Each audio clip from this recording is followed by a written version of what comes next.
Baik itu teman-teman, marilah kita mulai kegiatan presentasi pada malam hari ini. Sebagaimana tadi yang dikatakan oleh Bu Intan, waktu presentasi kita yaitu 50 menit karena terdiri dari 5 kelompok, maka satu kelompok 10 menit. Karena ada sesi tanya jawab, jadi yang mungkin 3 menit ya, mungkin yang 3 menit untuk sesi tanya jawab, yang berarti yang 7 menit untuk presentasi. Baik, saya persilakan untuk kelompok 1.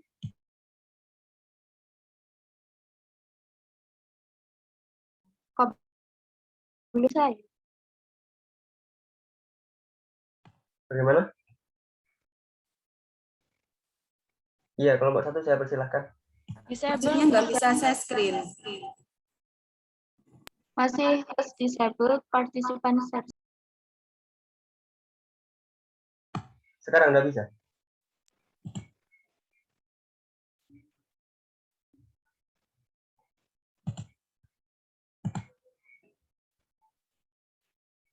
Gimana? Udah bisa sekarang? Oke.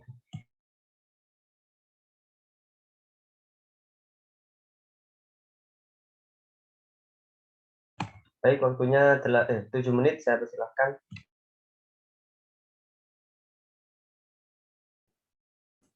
Baik, Assalamualaikum warahmatullahi wabarakatuh.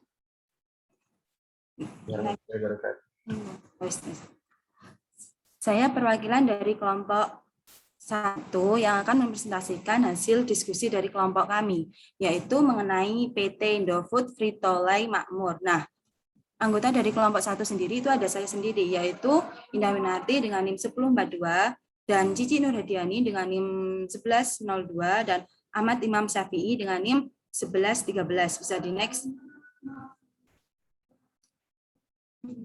Nah, untuk latar belakang ini kelompok kami membahas 3, yaitu mengenai produksi ketela singkong di Indonesia. Nah, pada produksi ketela singkong di Indonesia ini dari tahun ke tahun semakin meningkat. Nah, untuk latar belakangnya ini membahas mengenai pengertian ketela pohon atau singkong. Nah, ketela pohon ini merupakan salah satu bahan makanan pokok masyarakat di Indonesia, yaitu selain padi dan sagu. Nah, rasanya itu enak, membuatnya menjadi bahan makanan pokok yang baik dan dapat diolah dengan berbagai macam olahan produk, sehingga seperti getuk, tepung tapioka, keripik singkong, dan masih banyak lainnya. Nah, untuk peluang pasar produk olahan ketela ini dapat diolah menjadi berbagai produk olahan atau bisa kita sebut dengan diversifikasi. Nah, sehingga peluang pasar juga semakin besar dan banyak yang dikenal oleh masyarakat atau kalangan. Bisa di next.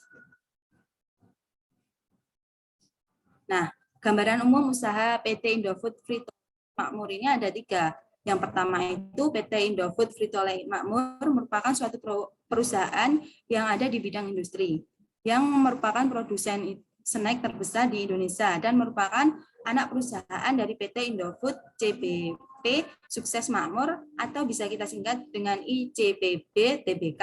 Nah, yang kedua itu PT Indofood Frito-Lay Makmur awalnya bernama PT Sanmaru Food Manufacturing Company Ltd. Nah, yang terakhir ini PT Indofood Frito-Lay Makmur pada tahun 2007 itu berhasil melakukan terobosan makanan ringan di Indonesia dengan merek produk ketela yang merupakan plesetan dari ketela. Bisa di next. Nah, pada PT Indofood Frito-Lay Makmur memiliki 1 head office dan 3 cabang. Nah, head office ini PT Indofood Frito-Lay Makmur ini ada pada Jalan Jenderal Sudirman, Jakarta. Nah, untuk tahun 1987 ini berdiri perusahaan di Cikokol, Tangerang, Banten. Dan yang kedua ini pada tahun 1992 ini berdirilah perusahaan di Semarang, Jawa Tengah. Dan yang terakhir tahun 2013 ini berdirilah perusahaan di Cikupa, Tangerang, Banten. Bisa di next.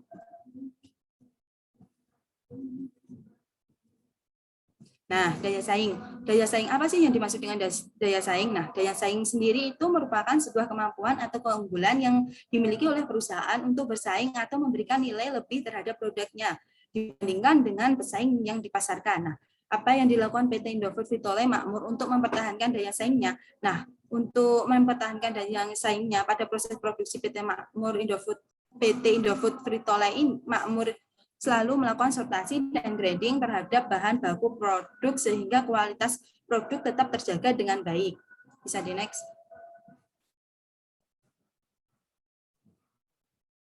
Nah, sistem keamanan pangan. Sistem keamanan pangan ini dibagi menjadi 4. Yang pertama itu mengenai produk ketela singkong berbahan baku singkong segar yang setiap harinya itu memproduksi kurang lebihnya itu 32 ton. Nah, singkong ini menggunakan singkong segar. Nah, yang kedua itu kemasan. Kemasan produk yang digunakan merupakan kombinasi oriented polypropylene atau bisa kita sebut dengan OPP dan cast polypropylene. Kemasan sekunder yang digunakan merupakan kemasan karton sehingga aman untuk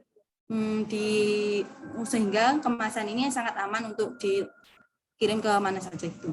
Nah, untuk yang ketiga ini dalam kemasan ketela ini memberikan informasi untuk menjaga keamanan produk seperti kandungan nutrisi, rasa, tanggal kadaluarsa, cara penyajian, surat izin produk dari Balai Pengawasan Obat dan makanan ini sudah merupakan makanan yang BPOM. Nah, yang terakhir ini PT Indofood Frito-Lay Makmur atau IFM ini berinovasi dengan kemasan produk keripik singkong yang modern dan lebih aman serta praktis untuk dibawa kemana saja. Nah, bisa di next. Nah, yang ketiga ini pengembangan usahanya. Dalam pengembangan produk, IFM selalu membuat produk snack yang disukai masyarakat. Tidak hanya satu produk, tetapi IFM ini selalu meningkatkan inovasi produk sehingga semakin banyak variasi produk perusahaan. Nah, pada PT Indofood Frito-Lay Makmur atau IFM ini pada tahun 2007 ini berhasil melakukan terobosan makanan ringan di Indonesia dengan meluncurkan produk merek ketela yang merupakan plesetan dari kata ketelana. Ini berbagai produk yang dikeluarkan IFM.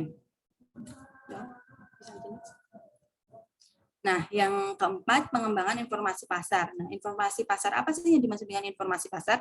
Informasi pasar sendiri itu merupakan proses ataupun kegiatan yang dilakukan oleh perusahaan yang bertujuan untuk mendapat atau mempermudah dan mempercepat hubungan pertukaran yang memuaskan dalam lingkungan yang dinamis melalui penciptaan pendistribusian, promosi, dan penentuan harga barang dan jasa. Nah, yang kedua itu informasi pasar ini sangat berfungsi untuk memberikan informasi tentang situasi perdagangan pada umumnya yang berhubungan dengan produk ini yang kita jual ini, harga yang diinginkan dan di situasi pasar secara menyeluruh.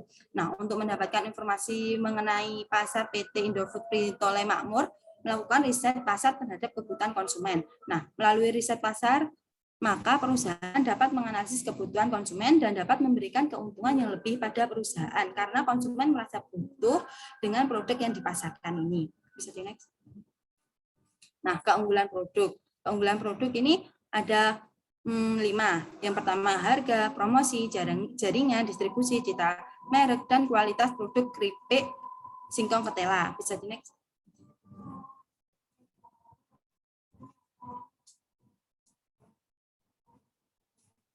Nah, yang terakhir itu penutup. Nah, penutupnya itu membahas mengenai ketela itu merupakan salah satu bahan makanan pokok yang berada di Indonesia. Salah satu agroindustri yang berada di Indonesia sendiri yaitu PT Indofood Frito-Lay Makmur. Terdapat gambaran umum usaha PT Indofood Frito-Lay Makmur pada tahun 2007 itu berhasil melakukan terobosan makanan ringan di Indonesia dengan merek produk ketela yang merupakan pelesetan dari ketela tadi. Nah, daya saing proses produksi di PT Indofood Frito-Lay Makmur selalu melakukan sortasi dan grading terhadap bahan baku produk. Nah, sistem keamanan pangan itu berbahan baku singkong segar, pemberian informasi keamanan produk, bentuk kemasan yang aman dan mudah dibawa kemana saja, dan pengembangan usahanya IFM ini selalu membuat produk snack yang disukai oleh masyarakat. Pengembangan informasi pasar untuk mendapat informasi pasar, PT Indofood Frito-Lay Makmur ini melakukan riset pasar terhadap kebutuhan konsumen, dan yang terakhir itu membahas mengenai keunggulan produk tidak diragukan lagi kan ya, karena sudah dikenal semua kalangan masyarakat. Nah, bisa di next. Sekian presentasi dari saya. Apabila ada salah kata, saya mohon maaf. Akhirul kalam. Wassalamualaikum warahmatullahi wabarakatuh. Saya kembalikan ke moderator. Terima kasih. Waalaikumsalam warahmatullahi wabarakatuh. Terima kasih untuk kelompok 1 atas presentasinya. Selanjutnya yaitu sesi tanya jawab. Saya silakan untuk teman-teman yang ingin bertanya kepada kelompok 1. Izin bertanya, moderator. Ya, saya persilakan sebutkan nama dan NIM. Ya, sebelumnya perkenalkan, nama saya Fadila Maharani dengan NIM akhir 1024. Saya izin bertanya, yang tadi kan sudah dijelaskan ya, bahwa daya saing mengenai proses produksi di PT Indofood Frito-Lay Makmur ini selalu melakukan sortasi dan grading terhadap bahan baku produk, sehingga kualitas produk tetap terjaga dengan baik. Nah, apakah tidak ada hal yang lain guna mempengaruhi pada faktor daya saing perusahaan ini? Jika ada, itu apa ya? Makasih. Baik, terima kasih atas pertanyaannya dari Fadila. Saya silakan untuk kelompok 1 menjawab pertanyaan dari saudari Fadila. Izin menjawab. Sebelumnya tadi pertanyaannya itu apakah tidak ada hal lain guna mempengaruhi faktor daya saing perusahaan ini? Jika ada itu apa gitu ya? Iya, benar. Jadi ada faktor lain yang mempengaruhi faktor daya saing perusahaan ini, yaitu merek. Jadi dengan adanya citra merek yang baik ini pada suatu produk dapat menarik minat beli konsumen karena biasanya produk yang memiliki citra merek baik ini lebih dipercaya oleh konsumen. Selain itu, citra merek juga mampu meningkatkan loyalitas dan kemampuan untuk bersaing secara terus-menerus karena mempunyai ciri yang sudah dikenal oleh konsumen atau masyarakat luas. Terima kasih. Baik, terima kasih atas jawabannya dari saudari Kisiat dari kelompok 1. Mungkin itu saja untuk presentasi dan pertanyaan dari kelompok 1 karena waktunya sudah habis.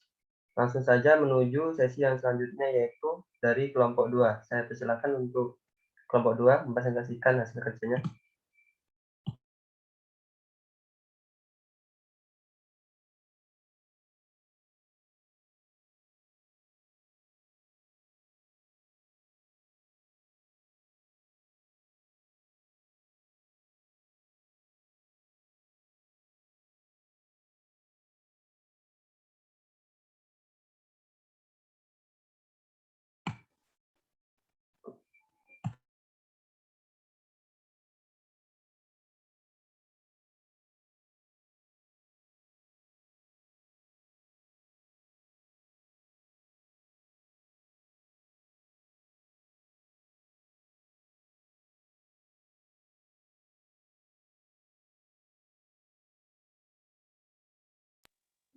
Bisa langsung dimulai, moderator. Ya, saya persilakan.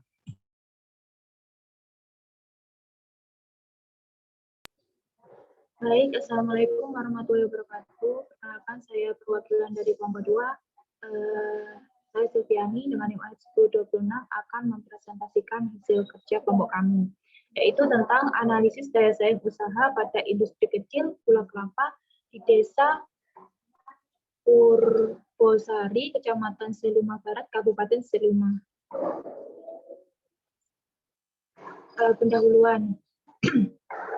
Kelapa merupakan salah satu komoditas pertanian untuk pengembangan agroindustri, yaitu salah satunya industri pengolahan gula kelapa. Industri ini memiliki peluang besar untuk dikembangkan sebagai alternatif sumber gula alami non-tebu. Gula kelapa terbuat dari hasil pengolahan nira. Selanjutnya, rumusan masalah. Nah, industri kecil gula kelapa di Purbosari, Kecamatan Seluma Barat, Kabupaten Seluma. Ini ada 6 rumusan masalah. Yang pertama ada pengembangan usaha, yang kedua ada daya saing usaha, yang ketiga ada keunggulan produk, yang keempat ada pengembangan informasi dan pasar, yang kelima ada manajemen mutu dan keamanan produk, dan yang terakhir ada kesimpulan dan juga saran. Next. Pengembangan usaha. Nah, studi kasus industri yang dibahas yaitu industri kecil gula kelapa di Desa Purbosari, Kecamatan Seluma Barat, Kabupaten Seluma. Dan desa ini merupakan satu-satunya penghasil gula kelapa dalam skala industri rumah tangga atau industri kecil. Penentuan panitia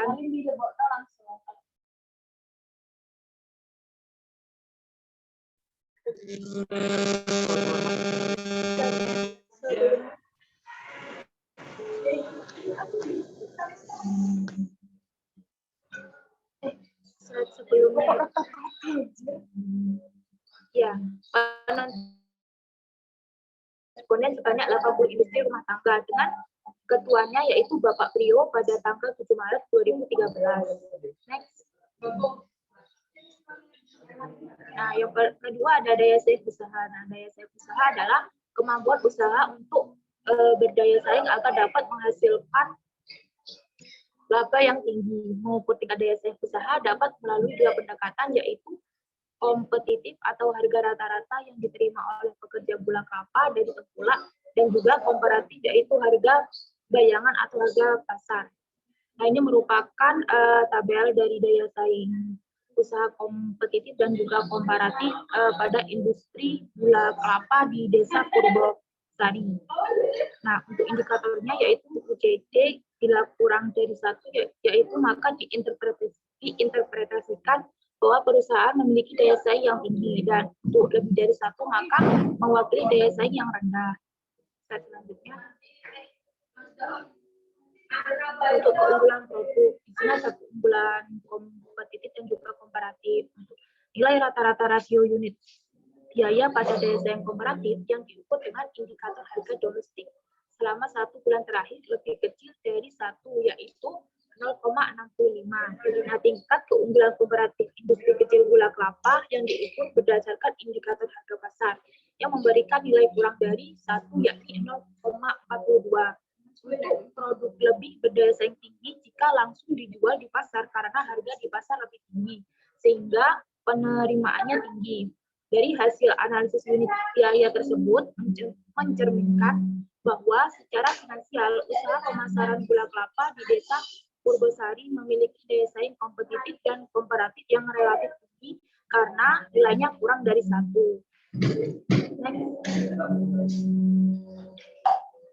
Untuk pengembangan informasi dan pasar. Nah, penjualan atau sistem pemasaran gula kelapa di Desa Purbosari, Kecamatan Seluma Barat, Kabupaten Seluma, yaitu dengan cara ke produsen gula kelapa menjual langsung ke tengkulak, kemudian tengkulak menjualnya untuk pasar. Jadi tidak langsung dijual di pasar. Untuk produsen ini, untuk sistem informasinya, produsen memperoleh informasi perubahan harga kelapa ini melalui pasar dengan melihat kondisi pasar terhadap perubahan harga gula kelapa.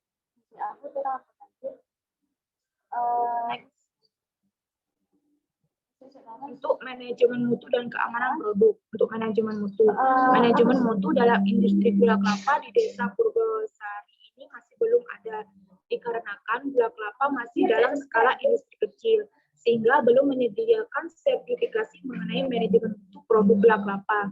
Akan tetapi telah menggunakan bahan yang layak untuk digunakan, sehingga dapat menghasilkan mutu yang baik. Untuk keamanan produk gula kelapa di Desa Purbosari, Kecamatan Seluma Barat ini telah memperhatikan tingkat kebersihan pada saat produksi dan dalam pemasarannya, sehingga produk gula kelapa ini dijamin cukup higienis dan aman untuk dikonsumsi oleh konsumen. Selanjutnya,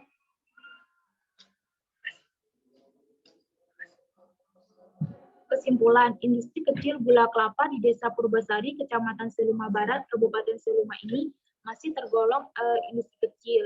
Untuk mengukur tingkat daya saing usaha dapat melalui dua pendekatan, yaitu pendekatan kompetitif dan juga komparatif. Pemasaran gula kelapa ini dijual dengan kepada tengkulak, kemudian tengkulak menjualnya ke pasar. Usaha pemasaran gula kelapa di Desa Purbosari memiliki daya saing kompetitif dan komparatif yang relatif tinggi. Untuk manajemen mutu pada usaha gula kelapa ini masih belum ada karena industri masih berskala kecil. Tetapi produk ini diproses dan dipasarkan dengan memperhatikan tingkat kebersihan sehingga aman untuk dikonsumsi. Ini merupakan daftar pustaka atau jurnal yang kelompok kami ambil. Selanjutnya, terima kasih. Sekian presentasi dari kelompok 2. Kurang lebihnya mohon maaf. Wassalamualaikum warahmatullahi wabarakatuh. Saya kembalikan kepada moderator. Waalaikumsalam warahmatullahi wabarakatuh. Terima kasih atas presentasinya dari kelompok 2. Untuk sesi selanjutnya yaitu sesi tanya jawab. Saya silakan untuk teman-teman yang ingin bertanya kepada kelompok 2.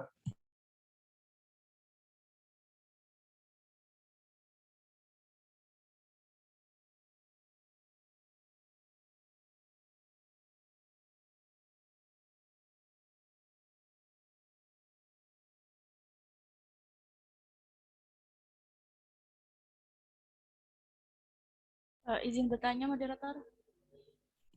Ya, saya silakan.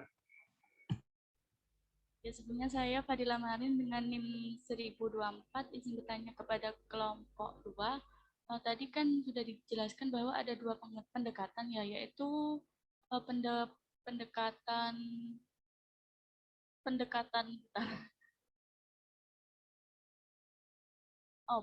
kompetitif dan komparatif. Nah, dari dua pendekatan tersebut menurut Silvi, mana yang lebih baik untuk dilakukan? Terima kasih. Baik, terima kasih untuk pertanyaannya. Saya persilakan untuk kelompok 2 menjawab pertanyaan dari saudari Fadilah.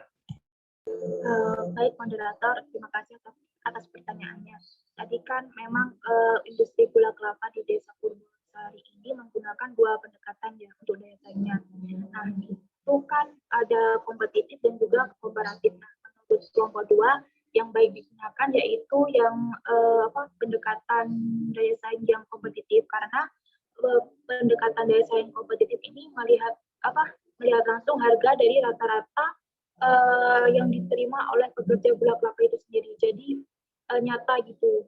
Sedangkan untuk yang komparatif itu merupakan harga bayangan atau pasaran itu. Jadi masih berupa bayangan atau perkiraan itu. Jadi lebih baik yang daya saing kompetitif. Terima kasih. Baik, terima kasih atas jawabannya. Bagaimana untuk saudari Fadilah? Apakah sudah cukup? Cukup, moderator. Terima kasih. Baik, sama-sama. Bagaimana untuk teman-teman yang lain? Apakah ada pertanyaan lagi karena waktu masih tersisa?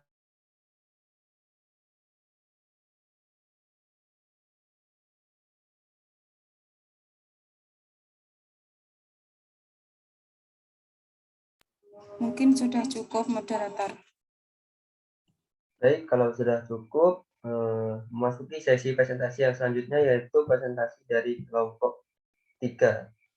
Untuk kelompok 3 ini atas nama siapa ya?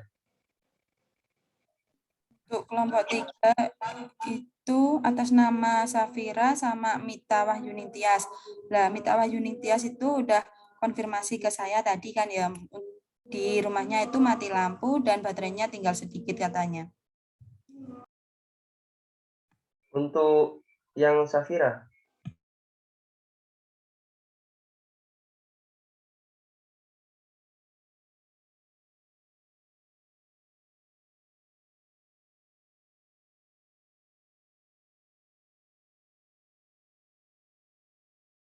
Kalau untuk Safira tadi udah konfirmasi di grup, katanya jaringannya kurang stabil. baik, karena untuk kelompok 3 atas nama Mita sudah berada di room 1, sedangkan untuk room 2 yang seharusnya siapa tadi? Safira Aryani ya. Karena mungkin masih terkendala, langsung saya lewati menuju kelompok 4, yaitu kelompok saya. Mungkin dari teman-teman ada yang bersedia untuk menggantikan saya sebentar menjadi moderator.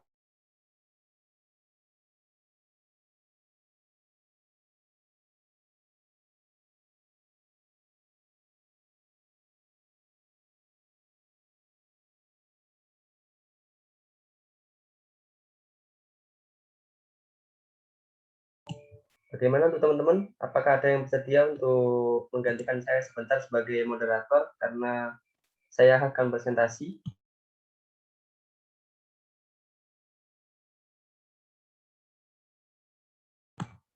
Halo, cek, cek. Bagaimana? Apakah sudah ada? Halo, cek, cek.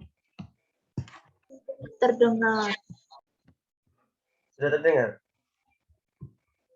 Bagaimana untuk teman-teman? Apakah ada yang bersedia untuk menggantikan saya menjadi moderator dulu sebentar karena saya ingin presentasi sebagai perwakilan dari kelompok 4.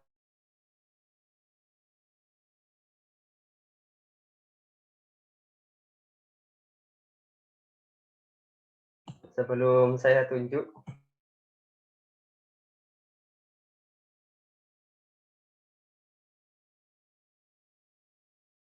Baik, karena tidak ada yang bersedia, mungkin saya ingin minta tolong kepada Fadilah Maharani ya, minta tolong sebentar. Iya.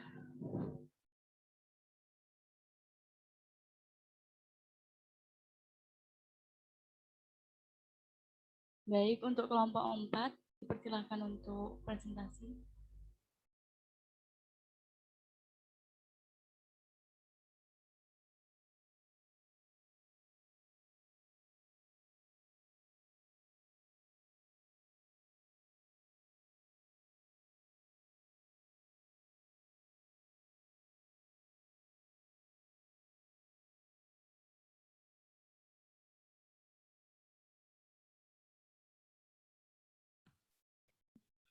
Baik, Assalamualaikum warahmatullahi wabarakatuh. Perkenalkan, nama saya Ahmad Afan Barok dengan NIM 2015-90-1085 sebagai perwakilan dari kelompok 4 yang ingin mempresentasikan hasil kerja dari kelompok kami, yaitu usaha rumahan Keripik Pisang. Untuk kelompok saya sendiri, kelompok 4 atau kelompok D terdiri dari Nanda Ayu Ardiani dengan NIM 2015-1060-1062 dan saya sendiri.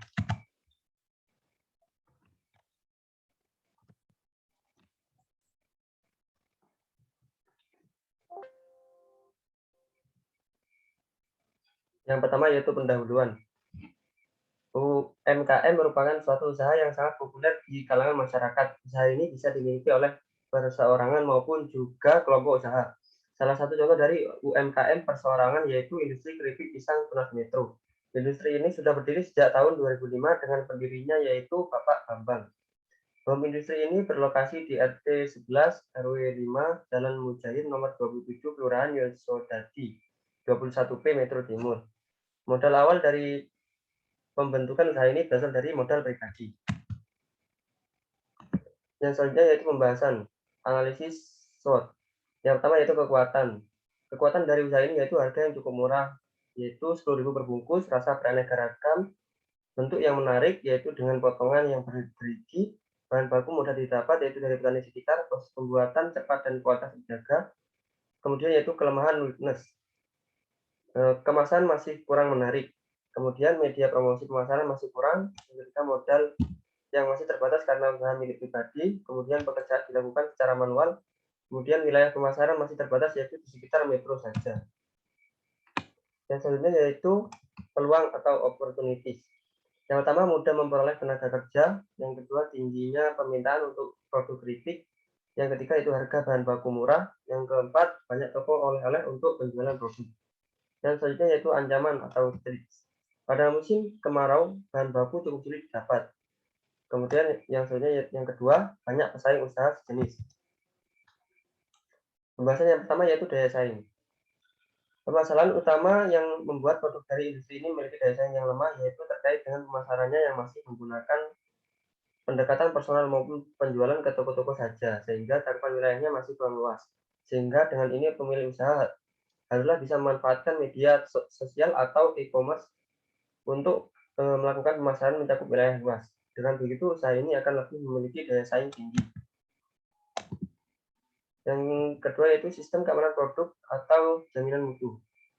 Produk keripik pisang Tunas meskipun hanya berskala UMKM, namun keripik pisang ini sudah bersertifikasi halal serta sudah terdaftar di Dinas Kesehatan Pangan dan Perindustrian. Hal ini berarti produk ini sudah memiliki jaminan mutu dan sangat aman untuk dikonsumsi. Dan selanjutnya yaitu pengembangan usaha. Usaha keripik pisang ini sebenarnya sudah sangat berkembang dengan berbagai keunggulan yang ada. Namun cakupan wilayahnya yang sempit membuat produk ini masih kurang dikenal oleh masyarakat luas. Dengan begitu diperlukan suatu promosi melalui media sosial yang penggunaannya sudah mencakup masyarakat di seluruh dunia atau juga bisa dengan melakukan promosi berupa pemberian diskon kepada konsumen. Namun jika dilihat pada tahun ini produk keripik pisang Tunas ini sudah berkembang karena penjualannya juga sudah mulai menggunakan media sosial dan sudah mulai dikenal oleh masyarakat luas. Sehingga sudah bisa dikatakan produk keripik pisang ini mengalami pengembangan pada tahun ini. Yang selanjutnya yaitu pengembangan informasi pasar. Minimnya kemampuan pemahaman dan pengolahan dari sisi digital atau e-commerce yang membuat pemilik belum memanfaatkan media yang ada secara optimal. Permasalahan inilah yang membuat pemilik industri kurang memahami informasi pasar seperti harga produk yang sejenis, teknologi pengolahan yang lebih canggih, harga bahan baku yang terbaru. Dengan begitu, informasi pasar ini sangatlah penting untuk dilakukan karena pemilik akan mengetahui perkembangan yang ada dalam pasar, sehingga produknya akan lebih baik lagi. Namun saat pada tahun ini sudah terlihat bahwa keripik pisang Tunas ini sudah mulai memanfaatkan teknologi yang ada, sehingga pemilik bisa mengakses informasi pasar. Kemudian selanjutnya yaitu keunggulan produk. Keunggulan dari produk ini daripada produk yang lain yaitu pada bentuknya yang dibuat dengan potongan yang bergigi, sehingga sangatlah unik dan mengundang rasa penasaran pada konsumen. Bukan hanya itu, produk ini juga memiliki aneka varian rasa, yaitu terdapat 14 varian rasa, sehingga sangatlah bagus apabila produk ini terus dikembangkan. Yang selanjutnya yaitu kesimpulan. Industri keripik pisang tunas Metro merupakan UMKM perseorangan yang sudah sangat berkembang dengan berbagai keunggulan yang ada. Dengan keunikan tersebut, diharapkan produk ini bisa terus berkembang dan banyak dikenal masyarakat umum. Upaya yang harus dilakukan oleh pemilik usaha yaitu terus meningkatkan inovasi untuk terus mengembangkan usahanya. Sekian presentasi dari saya sebagai perwakilan dari kelompok 4, kurang lebihnya mohon maaf. Dan berikut merupakan daftar pustaka yang kami gunakan untuk mengumpulkan informasi mengenai produk olahan pisang, yaitu keripik pisang ini. Mungkin itu saja dari saya, kurang lebihnya mohon maaf. Wassalamualaikum warahmatullahi wabarakatuh. Saya kembalikan kepada moderator. Baik, dari kelompok 4, terima kasih atas presentasinya. Mungkin kepada teman-teman apabila ada yang ditanyakan, dipersilahkan.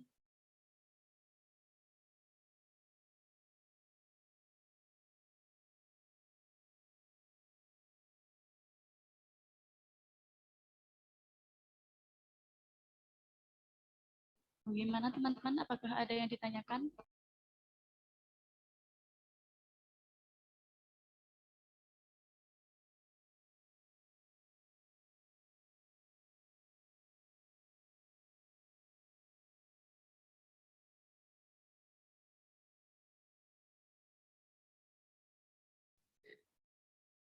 Alvan, kalau tidak ada yang bertanya, langsung kamu tunjuk saja.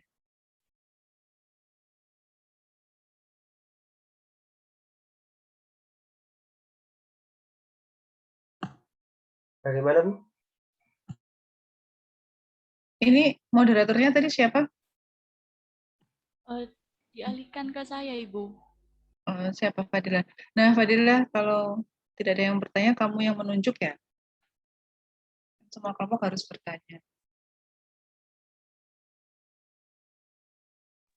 Iya, mungkin kepada Cici Nurhadiani. Iya, baik. Sebelumnya perkenalkan, nama saya Cici Nurhadiani dengan NIM 2015-1060-1102. Tadi kan disebutkan bahwa dari keripik ini ada 14 varian rasa.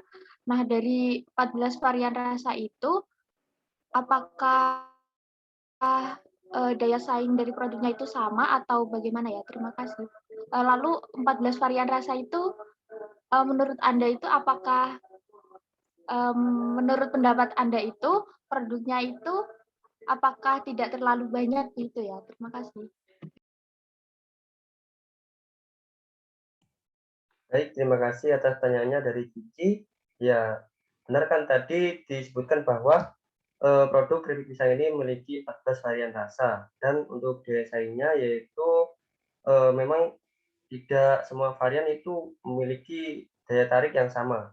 Misalkan yaitu ada sebagian orang yang menyukai rasa original, seperti misalkan yaitu keripik pisang yang tidak memiliki rasa, misalkan original keripik pisang tidak, maksud saya tidak ditambah dengan campuran rasa lainnya. Akan tapi juga ada beberapa orang yang menyukai keripik pisang dengan varian rasa yang unik, misalkan rasa coklat ataupun rasa buah yang lainnya seperti rasa stroberi.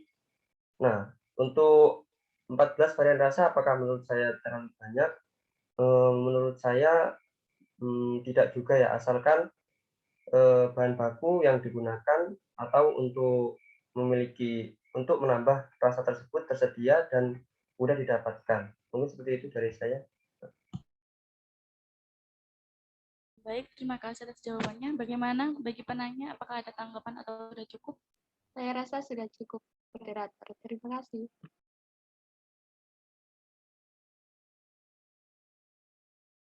Ya, berhubung waktunya sudah hampir habis, dan dari kelompok 3 masih belum ada yang bisa join, dan selanjutnya yaitu dari kelompok 5, kelompok saya sendiri, untuk moderator saya alihkan kepada Muhammad Alfan.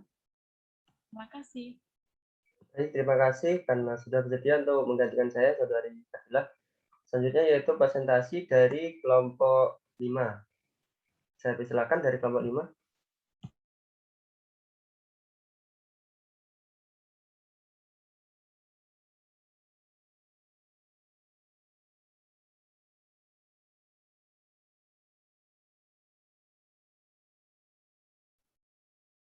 Apakah share screen-nya sudah muncul ya? Sudah. Saya persilahkan.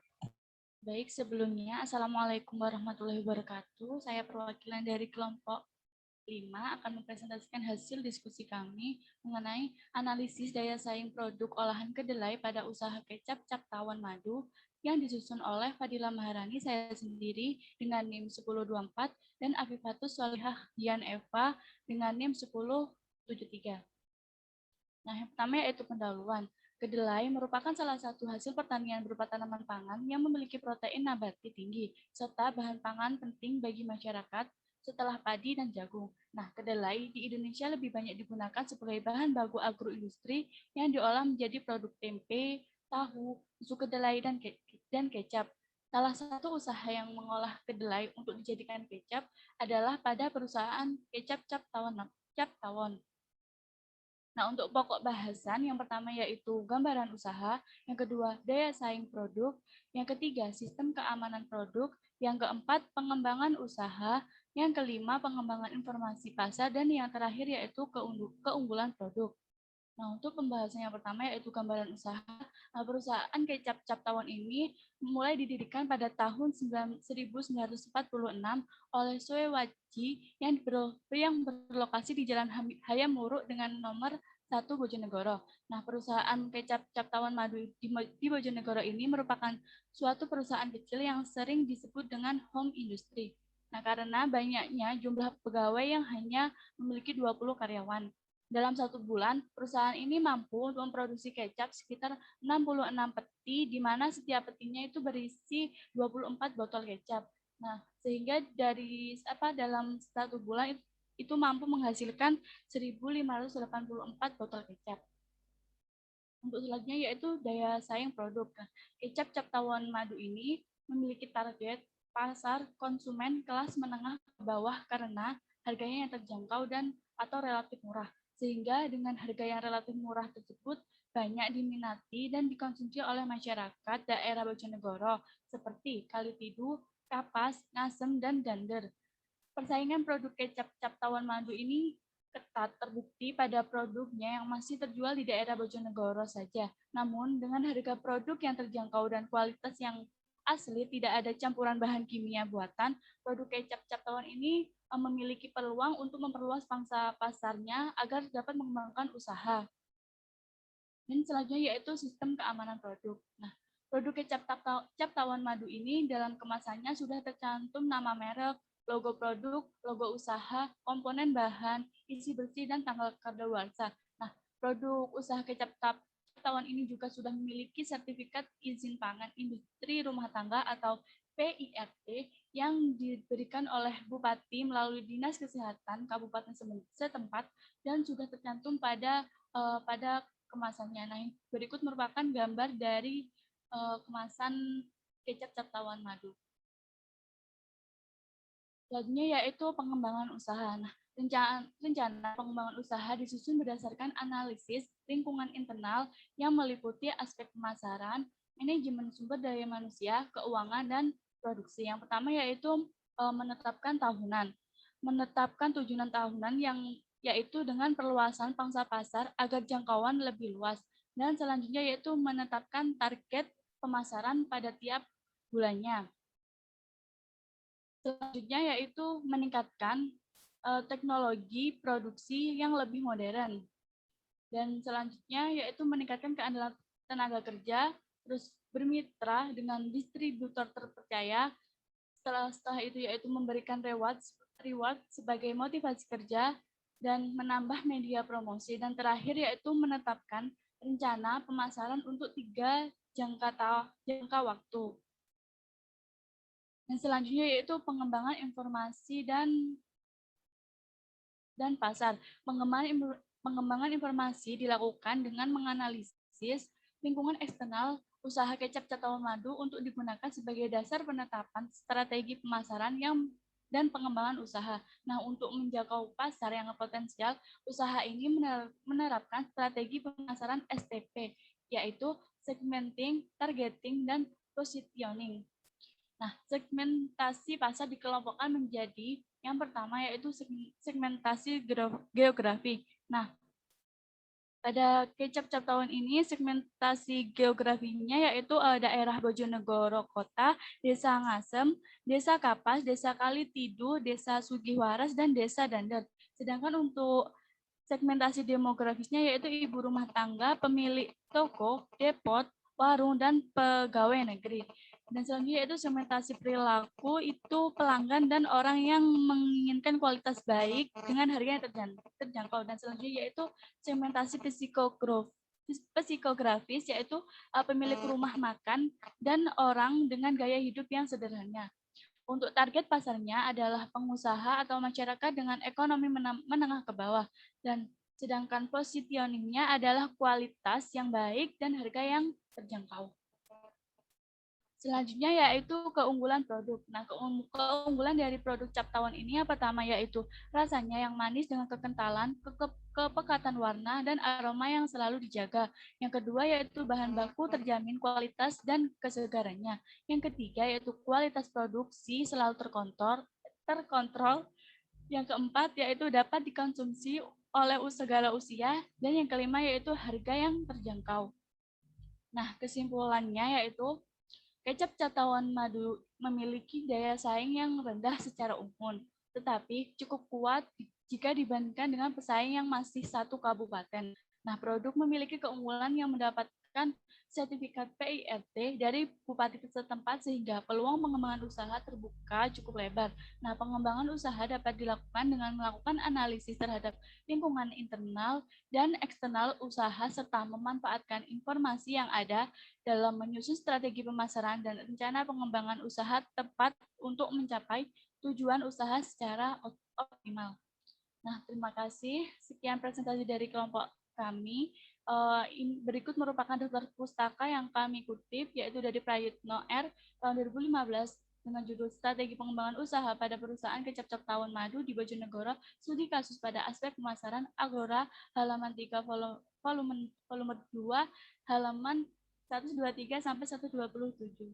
Baik, terima kasih. Saya kembalikan kepada moderator. Baik, terima kasih atas presentasinya dari kelompok terakhir yaitu kelompok 5. Selanjutnya yaitu sesi tanya jawab. Saya silakan untuk teman-teman yang ingin mengajukan pertanyaan kepada kelompok 5.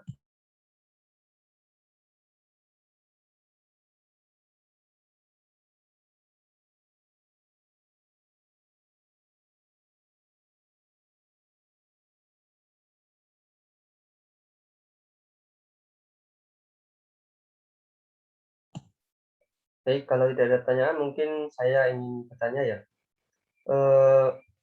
Sebagaimana yang kita ketahui bahwa kecap merupakan produk bisa dibilang kebutuhan pokok bagi masyarakat, yang mana produk dari kecap sendiri sudah sangat banyak, misalkan yaitu kecap sedap, kecap ABC, dan kecap Indofood. Nah, kira-kira apa sih yang membuat produk kecap cap tawon ini atau keunggulan dari produk kecap tawon ini yang bisa membuat masyarakat lebih tertarik untuk membeli kecap tersebut dibandingkan kecap yang ada di pasaran seperti di warung-warung pada umumnya. Dia izin menjawab ya. Apa yang menjadi keunggulan dari produk kecap ini daripada kecap yang lain itu yaitu yang pertama, karena produk kecap ini merupakan home industry ya, yang pastinya itu pasti terhindar dari bahan-bahan kimia, sehingga cara pembuatannya itu masih asli, masih dengan menggunakan tenaga yang manual tanpa adanya bahan-bahan kimia buatan. Dan untuk kualitas produknya juga selalu dijaga seperti kekentalannya, terus rasanya, dan setelah itu juga harganya itu lebih murah daripada kecap-kecap yang lainnya. Nah, tetapi dengan harga segitu, kualitas dari kecap tersebut itu masih terjaga. Seperti itu.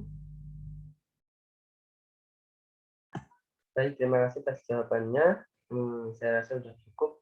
Bagaimana untuk kelompok lainnya? Apakah mungkin ada yang ingin ditanyakan pada kelompok 5?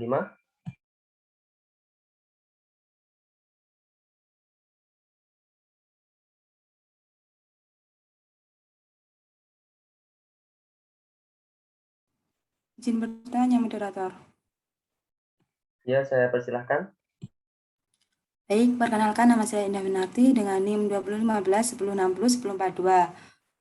Tadi kan pada daya saing produk itu dijelaskan mengenai atau bahwa produk itu masih terjual di daerah Bojonegoro saja. Nah, itu mengapa produk itu masih terjual di daerah sekitar Bojonegoro saja atau kok tidak secara meluas gitu? Terima kasih. Baik, terima kasih atas pertanyaannya. Saya silakan untuk kelompok 5 menjawab pertanyaan dari saudari Indah. Iya, izin menjawab moderator. Tadi kan pertanyaannya bahwa mengapa produk kecap cap tawon ini tuh masih terjual di daerah Bojonegoro saja. Nah, sebenarnya kecap cap tawon ini tuh sudah pernah terjual sampai ke daerah Tuban, namun hanya berjalan selama beberapa bulan saja karena terdapat permasalahan pada pemasarannya dan juga karena terbatasnya dana untuk pemasaran yang lebih luas, sehingga menyebabkan produk itu hanya terjual di luar di dalam daerah Bojonegoro saja. Namun dalam daerah Bojonegoro sendiri itu produk ini memiliki daya saing yang cukup kuat, terbukti dari banyaknya minat masyarakat yaitu dari daerah Kalitidu, Kapas, Ngasem dan Dander untuk mengkonsumsi kecap ini, dan harganya yang relatif murah itu serta didukung dengan beberapa keunggulan produk itu memberikan peluang usaha untuk mampu menjual produk ini ke luar Bojonegoro. Terima kasih. Baik, terima kasih atas jawabannya. Karena waktu presentasi dan sesi tanya jawab juga sudah habis, mungkin itu saja untuk kegiatan presentasi pada malam hari ini. Terima kasih atas partisipasinya. Saya sebagai moderator ingin minta maaf apabila ada kekurangan maupun kesalahan. Sekian dari saya. Wassalamualaikum warahmatullahi wabarakatuh. Waalaikumsalam warahmatullahi wabarakatuh. Terima Wassalamualaikum warahmatullahi kasih. wabarakatuh.